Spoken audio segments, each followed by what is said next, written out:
gosh, I'm so It's sorry okay, I interrupted, it's but okay. I just got back from walking around in all the classrooms, and I'm so excited. I just wanted to say I've seen students doing so much with the Common Core standards this year. It's so exciting. I know, I've seen students stopping to think while they were reading and even taking notes in their text and underlining. That's awesome. I've seen students reading lots of informational texts about science and social study topics. Absolutely, and they are expressing their opinions about what they read. That's what I'm so impressed That with. is cool. Awesome. Yeah. I've been seeing students talk about authors. I've been seeing students writing about what they read. That's super. And Great one of my discussions. faves as Coolio, because I like for people to get along, is they have been working so well in partners and groups with each other. And here's a little plug for denominators gonna love this. They have actually been talking about how they got the answers to the math problems. Like they have to explain it. Oh, we like that. I love that. You know, I really wish parents could be a fly on the wall and see the great things that we're seeing here at Tolbert Elementary. Wait a minute. I've got the perfect idea. Let me call our superheroes. Literosity, denominator, we need you. Stat.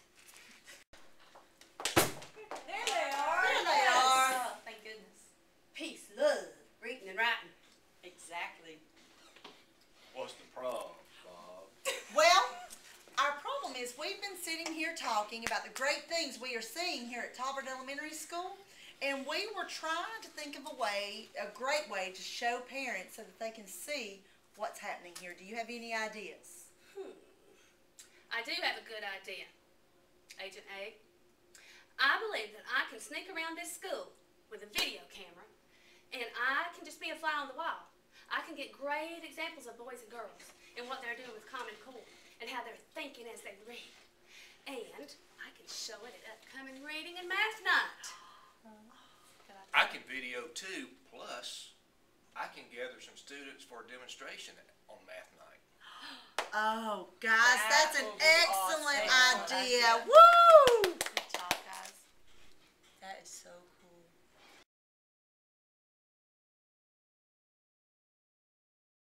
Is Patches Lost and Found. The author is Stephen Kroll, so he's the person who wrote the words, right? And it's illustrated by Barry Gott. So what did Barry Gott do? Make pictures. He drew, look at the cover and think about the title for a minute. It's Patches Lost and Found. Think in your heads for a minute about what you think this story might be about. Think. Okay. And then I want you to show me thumbs up if you have a prediction. Now remember, a prediction is what we think might happen. It's not what we know happens, right? It's what we think might happen because we haven't heard the story yet. So think about your prediction, and I'm going to ask just a couple of you to give me your prediction. Alyssa, tell me, what do you think this story is going to be about? I think it's going to Who do be you think Patches is? a pet. Let me show you the cover of the book again. Take a look at that picture. What's that? What's that orange thing? It's the hamster. See right here? It's a hamster. Maybe? Hamster? Any other ideas, Emily? A dog. I think it's the girl. You think Patches is the girl? Maybe so. Linda, who do you think Patches is? A boy. A boy. Joseph, who do you think? The hamster. A hamster. Okay. Any other ideas? Remember, we've talked before about how we can make connections. Sometimes when we read a story, it makes us think about something we've done, or something that's happened to us, or something that we've seen, or maybe even somewhere we've been, right? Yeah. Okay.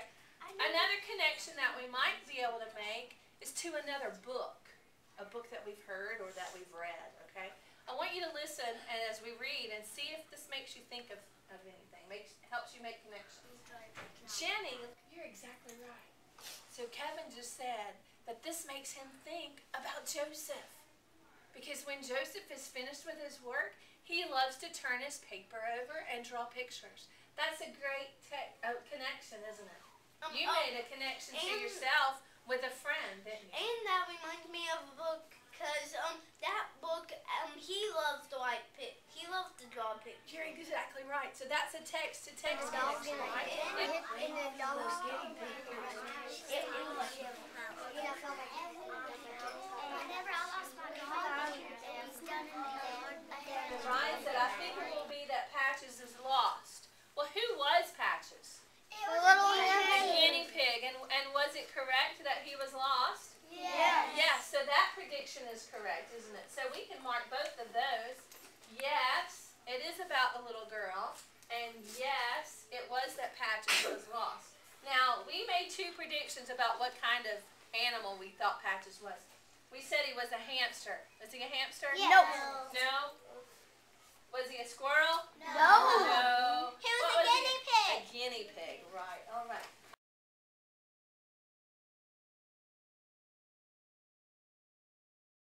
Okay, so let's look at our two books, okay? All right, so we're going to connect these two books and see how we think they might be alike and how one might remind us of the other. Here's our standard, guys. We're connecting or talking about similarities and differences between two texts. Who was a black man who was a scientist? Was he a farmer? Yes. Yes, he was a farmer. They call him the plant doctor. Okay, he was also a teacher. They called him the plant doctor. They called him the plant doctor because he took care of plants. Really Okay. cared about him. Okay, so we read this book and it said it was about a black man who was a scientist, a farmer, a teacher. I'm going to ... He helped people. He was famous. He was. He became famous. Okay, now how does this remind you of this story? A weed is a flower getting. Okay, I'm going to say it had some text features. Okay, text features that the other book did not have. Okay, so it had a table of contents, it had headers, it had picture captions, glossary, and index. So that was a little bit different. And websites.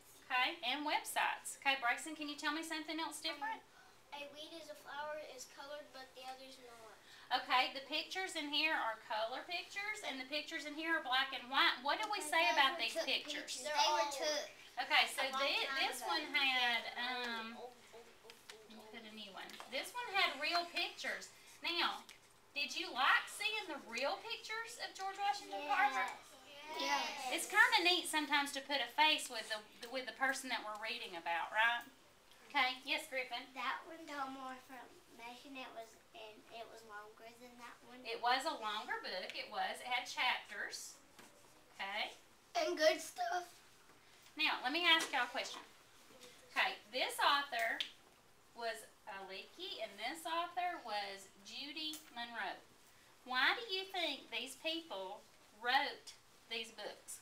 Tell me why you think we needed to know about George Washington. Okay, here's what I want you to do. I want you guys to turn to a partner. I want you to tell your partner one important thing that George Washington Carver did, and I want you to talk about why you think the author wrote these books. Okay? Talk for just a couple minutes. What do you think? I think they wrote about it because you can take care of your plants more and learn about them, and you can plant more food and peas and peanuts like him and be a scientist and go to college. Well, you can do the things that he did. We certainly have those opportunities, don't we? We can go to school. You are very lucky. You get to go to school, and we can go to college. Aaron, what do you think? Why did the author write this book? Probably because the other people could be like him, too. Okay. So do you think it would be a good thing to be like him? Okay. How? How would you want to be like him? What do you think, Allie? Because you would like, the author wrote the stories because he never gave up, and even if he wanted to go to school, he would go to different schools and he would come out, and if he still wanted to learn, he wouldn't stop. If they didn't let him in the school, he wouldn't stop trying to learn. He would keep trying to go to different schools and start learning more, and they let freedom. Even though we have opportunities that he didn't have, we have the opportunity to go to school, we have the opportunity to go to college, things that he didn't have happen to him. But we still can have things in our life that might hinder us from doing the things we want to do. Jasmine, why do you think?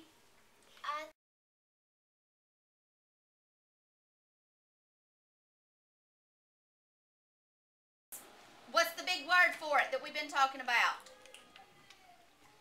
Alyssa?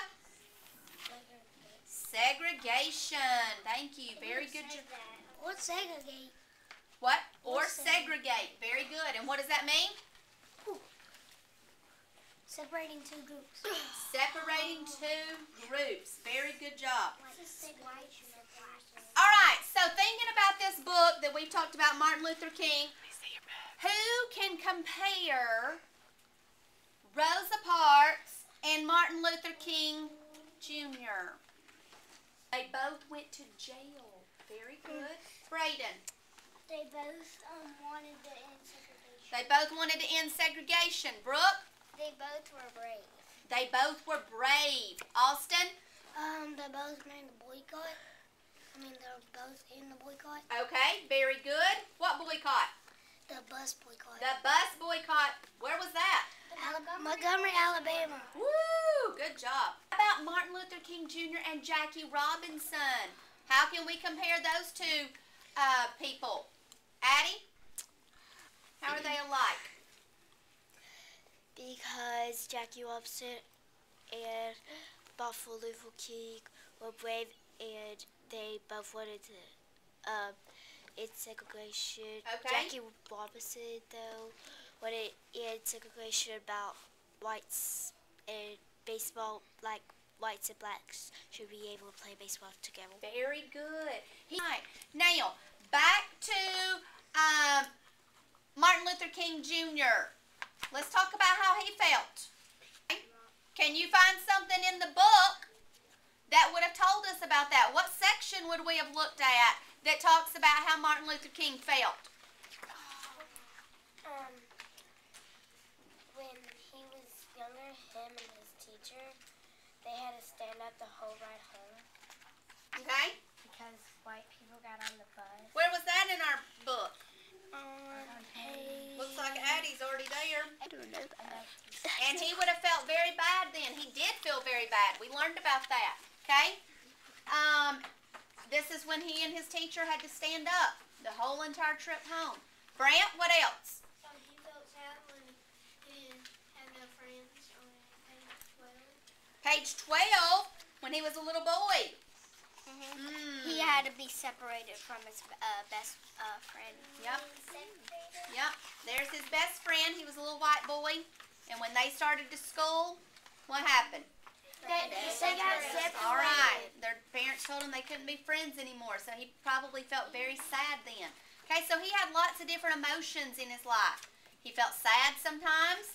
People were being mean to him, being ugly, doing bad things. But then also, he did feel brave. He felt courageous. He felt determination. Okay, some of those vocabulary words we've been talking about. Because he kept on and kept on and kept on until, what happened? Caleb? Until they stopped segregation. All right, till they got the laws changed. Yep. Okay?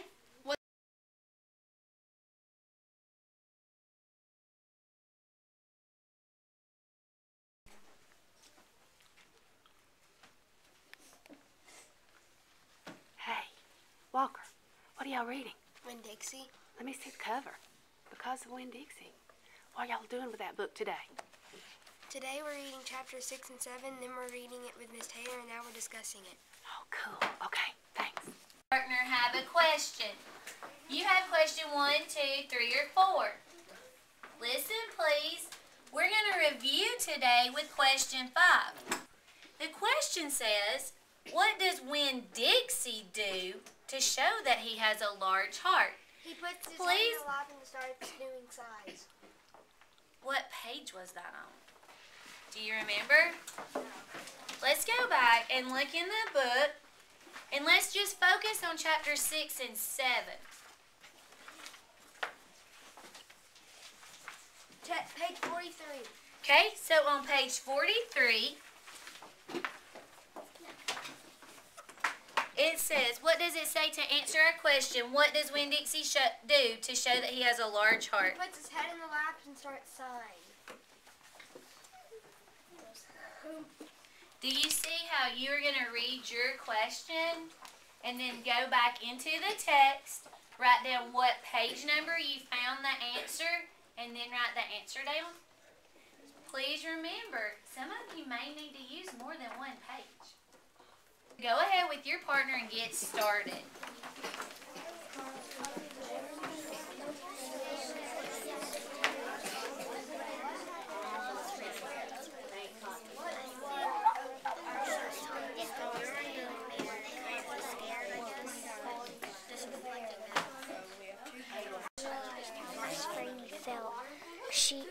Oprah felt sad because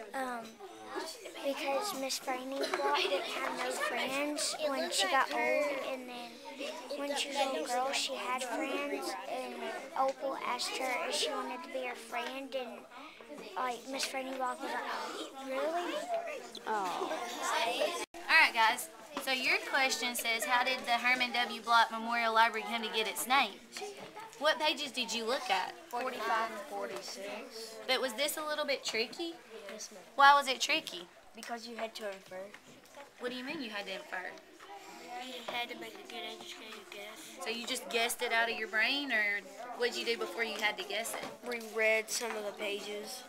Oh, and then after you read, very good.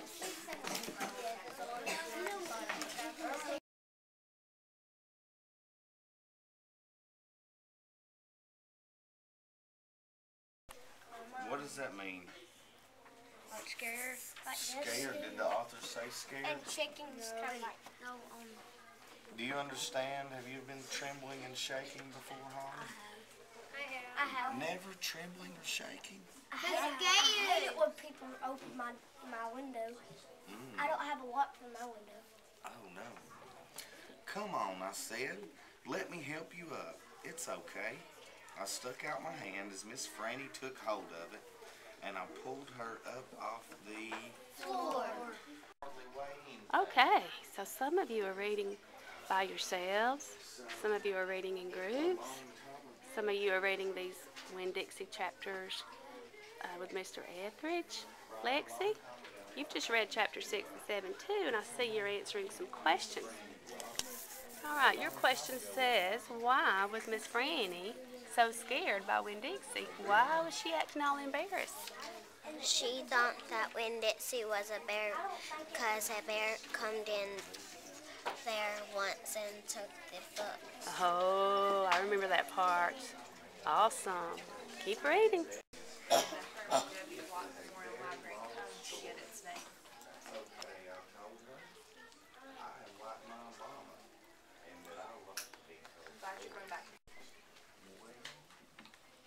They used the word lonely then. Yeah. What did the author use last time? His Memorial Library. I told her.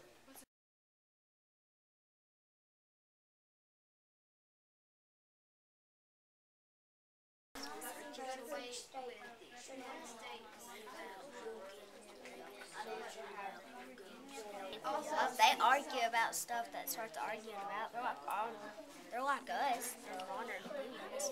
It's not like they're aliens. They argue about. It says over here that they fought for hours and hours. Let me see your book. Oh, so you're reading about the Constitution. if you were there when they signed the Constitution. So this is an informational book, isn't it? Yeah. And the author has put a lot of cool things in there to make a hard topic like this easier to understand. Okay. All right. Keep going. Okay. The argument about how many votes each state should have in Congress, well, the only and how slavery caused a problem. What was the problem in the Great Convention? The problem was how to get slaves. So it should be equal slaves. There were how slavery caused a problem. Alright, now Put up, Bob. okay, who's gonna start? following along with the first paragraph, but you're going to have to read the second paragraph.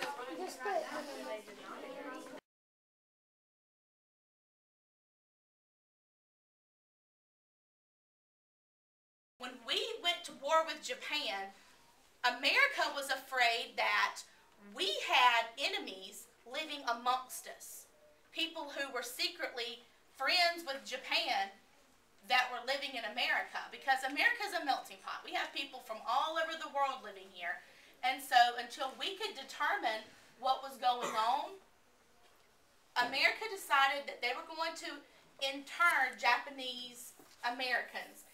Internment means confinement. See where it says forced evacuation in the second part? Well, already, I want to make sure I've got the right idea of evacuation. I know what forced means. So I'm going to put that word evacuation. I'm going to put a little question mark because I think evacuation means to leave. So I'm going to read and see if that's what this is about. Okay? Let's look at this paragraph together. The United States military declared the West... Now we're going to go back to our seats. I'm going to let you read the next two sections, Protecting Citizens' Rights and Freedom at Last on your own. You're going to continue to take these notes, and we're going to come back down and share and be prepared to form it in some of your new learning language, okay? So quietly go back to your seats, make your notes on your paper as you read. Keep it confined to its stall. Keep it confined to the barn. What are you doing? Are you letting it roam free? Are you keeping it in one area, kind of secluded off? Who would like to share something from Protecting Citizens' Rights? All right, Cameron? Back when this was going on it says that there were Quakers. Okay, and you made a connection to what? What made you think of Quaker? I have seen my Quakers from Homer P. Fig. Exactly, and we know what about Quakers? Felt that everybody could be treated evenly. Exactly, and did this do this? No. No, they didn't, did So they? they probably had a lot to do with what was going on. They probably definitely didn't agree with it. All right, Sean. And remember at the beginning of class, Miss C went over our evidence-based terms and how it's not just enough to answer a question, but we really need to explain and prove our answers from the text. So if you look right up here, our question for today is, how does the author help you better understand what happened during Japanese internment? Carlos, you want to share yours? The author helped me by putting the story in chronological order from the attack at Pearl Harbor to the Japanese Americans being interned. Excellent job. It explained how the author described that the Japanese were treated harsh. It got me when the author said that the Japanese didn't come out until 1944. I was surprised when that happened. Very nice. I like how you guys are using the author said. In the last paragraph where they were giving Japan the money back for having to leave everything, and they were actually giving the money back. So she...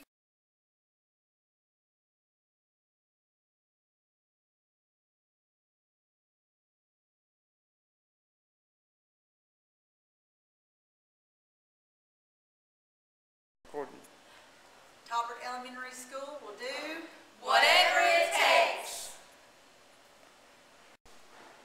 That's what she said.